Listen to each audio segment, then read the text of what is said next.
Assalamualaikum warahmatullahi wabarakatuh. Selamat sore anak-anakku semuanya. Bagaimana kabar anak-anak? Mudah-mudahan anak-anakku dalam keadaan sehat walafiat, tiada kurang suatu apapun. Anak-anak, sore hari ini seperti biasa kita akan bersama-sama melanjutkan pembahasan mengenai materi pelajaran bahasa Indonesia SMP kelas 8 semester genap, yaitu mengenai teks persuasif. Untuk lebih jelasnya, ikutilah paparan berikut ini. Anak-anakku yang saya sayangi, yang pertama, pengertian dari teks persuasif atau persuasi itu adalah satu teks ya. Dari segi bahasa atau katanya saja, bahwa persuasi atau persuasif itu memiliki arti mengajak, membujuk, ataupun menyuruh. Nah, sesuai dengan artinya, maka teks persuasi atau persuasif itu tentu merupakan suatu teks yang berisi sebuah ajakan, sebuah suruhan, ataupun bujukan kepada para pembacanya untuk melakukan sesuatu sesuai dengan apa yang disampaikan di dalam teks tersebut. Nah, teks persuasif itu juga dapat diartikan sebagai sebuah paragraf yang mempunyai atau yang berisi ya sebuah ajakan kepada para pembacanya dengan maksud tertentu, tentunya sesuai dengan apa yang ada di dalam teks tersebut. Jadi di dalam hal ini teks persuasi itu merupakan satu teks yang berisi ajakan atau bujukan ya, yang disampaikan dengan tujuan agar orang lain atau orang yang membacanya itu mengikuti atau melakukan apa yang ada di dalam teks tersebut. Pendek kata, bahwa teks persuasif itu bisa sebuah teks atau karangan yang berisi paparan berdaya bujuk, berdaya ajak, ataupun berdaya himbu. Tentu ini merupakan salah satu ciri utama, tujuan utama dari teks persuasif, yaitu mengajak, membujuk, dan menghimbau. Berikutnya anak-anakku, tujuan dari penulisan atau pembuatan teks persuasif itu ada beberapa hal. Yang pertama anak-anak, bahwa tujuan dari teks persuasif ini yang pertama meyakinkan ya pembaca untuk percaya ya, sehingga pembaca nanti bisa melakukan sesuatu yang ditulis atau sesuatu yang ada di dalam teks tersebut. Yang kedua, bisa mempengaruhi sikap atau pendapat pembaca mengenai sesuatu hal yang disampaikan oleh penulisnya. Nanti ini akan bisa dilihat ketika kita membahas ciri-ciri teks persuasif. Berikutnya anak-anak bisa membangkitkan ketergiuran pembaca untuk meyakini dan menuruti himbauan secara implisit maupun secara eksplisit, secara terang-terangan maupun secara tersembunyi. Berikutnya, tujuannya juga mempengaruhi pembaca agar menerima sudut pandang. Sudut pandang ini bisa pendapat atau pemikiran dari penulisnya sesuai dengan apa yang ditulis di dalam teks tersebut. Berikutnya, bisa membujuk pembaca agar mengadopsi cara berpikir.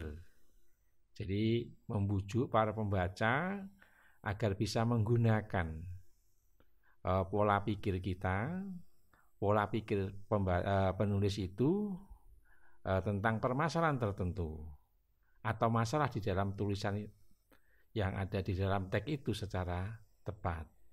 Jadi tujuannya agar ide dan gagasan yang ada di teks itu bisa diadopsi, bisa diambil, bisa digunakan oleh pembaca. Berikutnya, ciri-cirinya anak-anakku.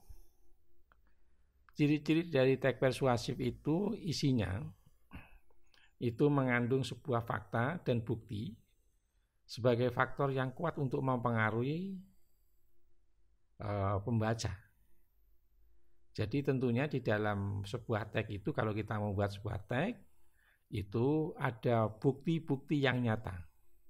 Sehingga orang yang membaca, kalau dibaca, ataupun orang yang mendengarkan, kalau itu didengarkan, maka dia akan terpengaruh dengan fakta dan bukti yang ada di dalam teks tersebut. Berikutnya cirinya sesuai dengan pengertian tadi, sifatnya ini isinya mendorong, mempengaruhi seseorang ya untuk melakukan, untuk berbuat, untuk mempercayai ya apa yang ada di dalam teks tersebut. Sehingga dari berikutnya bahwa untuk bisa mempengaruhi tersebut maka bahasa yang dipakai itu dibuat provokatif, menarik serta antusias. Dengan tujuan apa? Dengan tujuan agar pembaca itu meyakini apa yang kita tulis atau yang kita baca. Kemudian membuat pembaca itu lebih percaya dengan penjelasan yang menarik. Tentu ini karena meyakinkan, memberikan kepastian, memberikan bukti, memberikan fakta, itu adalah ciri dari teks persuasif tersebut. Sehingga orang lain akan percaya. Berikutnya berupaya mampu menghindari konflik, yang mana hal ini dilakukan guna pembaca yakin dan tercapainya kesepakatan. Jadi di situ tidak akan ada satu permasalahan yang bisa dikatakan konflik, sehingga orang itu tentu akan lebih percaya. Tapi kalau di dalamnya masih ada yang meragukan, berarti ini seperti konflik, maka orang lain tidak akan percaya. Yang terakhir cirinya bisa memperlihatkan fakta serta data sebagai penguat argumentasi. Tentu ini sebagaimana yang sudah disampaikan pada poin yang pertama. Baik anak-anakku, jenis teks persuasif ini ada 4 ya. Yang pertama persuasi politik. Persuasi politik ini jenis persuasi ya, yang berusaha mempengaruhi pembaca untuk menentukan pilihan politik tertentu. Ya, ini biasanya teks persuasi politik ini digunakan ketika pilihan umum ataupun pemilu kada, pemilihan umum, pemilihan anggota legislatif dan seterusnya. Karena tujuannya agar orang-orang itu mampu menentukan pilihan politiknya sesuai dengan siapa yang menyampaikan. Itu persuasi politik. Yang kedua ada persuasi pendidikan. Nah, persuasi pendidikan ini umumnya digunakan oleh orang-orang tertentu yang berkecimpung dalam pendidikan. Ya, misalnya guru, misalnya komite, misalnya pegawai dinas pendidikan, atau pemerhati-pemerhati pendidikan yang tujuannya untuk mempengaruhi, meyakinkan terkait dengan masalah-masalah pendidikan. Jadi tentu persuasi pendidikan ini sangat luas sekali karena biasanya ada baik pelaku pendidikan maupun para guru sendiri. Yang ketiga anak-anakku ada persuasi advertensi atau iklan ya. Jadi persuasi advertensi itu merupakan persuasi yang tujuannya komersil. Coba kalian lihat di sana ada iklan yang ada di TV atau mungkin beberapa tulisan mengenai khasiat obat tertentu di media massa. Semuanya tujuannya ini adalah komersil, yaitu bernilai jual. Sehingga ini seringkali memang dipakai oleh produsen atau perusahaan ya untuk mengenalkan dan memasarkan produk tertentu dengan harapan para pendengar, para pembaca, para konsumen itu tertarik untuk membelinya. Yang terakhir ada persuasi propaganda. Nah, persuasi propaganda ini seringkali dipakai untuk menyampaikan informasi yang tujuan supaya pembaca mau percaya melakukan apa yang diterangkan oleh penulis dalam paragraf tersebut. Ini biasanya persuasi propaganda itu bisa dijumpai di media cetak seperti majalah, portal berita online, surat kabar, dan lain sebagainya.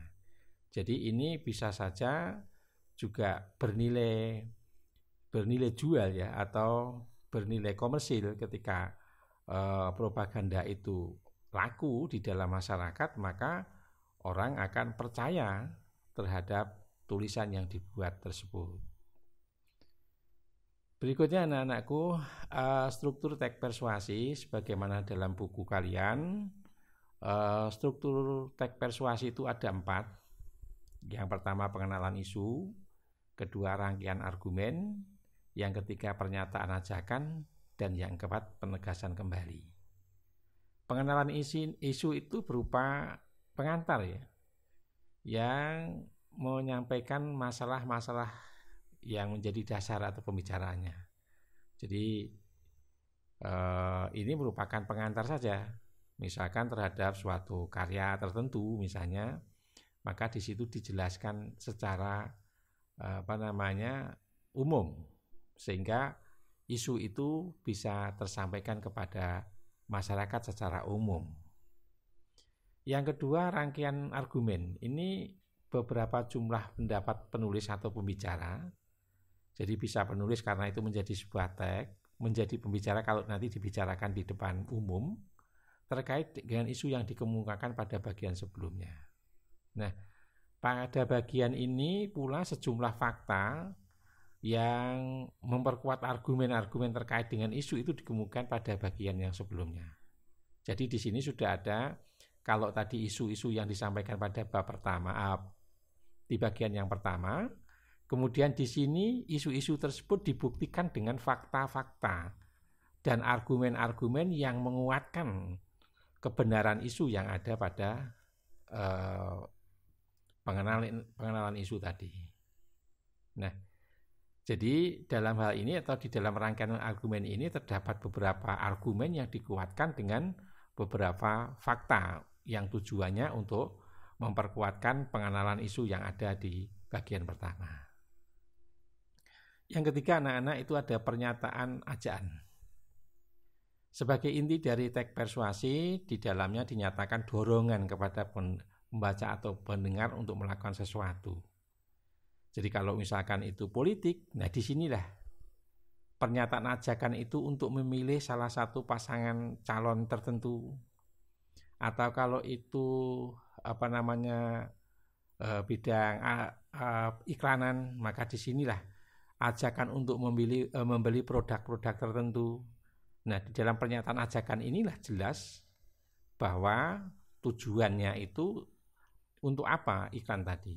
Apakah hanya sekedar memberikan informasi, apakah sedang membujuk, ataupun mengajak, atau menentukan pilihan. Ya, di dalam pernyataan ajakan inilah kunci atau inti dari teks persuasi itu.